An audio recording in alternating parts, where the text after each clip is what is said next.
নামাজ কলমা তো ছেড়ে দিয়েছো, এর কারণ এটা নয় যে তুমি বেনামাজি। তোমার নামাজ কলমা ছাড়ার কারণ ভিন্ন।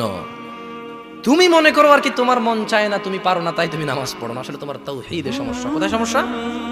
মানে আল্লাহ, মানে আল্লাহ কে? আল্লাহ তিনি যে তোমার হিসাব নিতে সক্ষম এবং তিনি যে তোমার হিসেব নিবে, তুমি এটা পরিপূর্ণভাবে বিশ্বাস করো না, তাহলে তো তুমি নামাজ পড়তে। তুমি মনে করো আর কি তুমি নামাজ পড়ছো না, তুমি গাফেল। এই জন্য তোমাকে বলেছি আল্লাহকে ভয় করতে হবে। ফর এক্সাম্পল, আল্লাহ নামাজ ফরজ করেছে। কে নামাজ ফরজ করেছে? আল্লাহ। মুয়াজ্জিন আজান দেয়, তুমি নামাজ পড়ো না।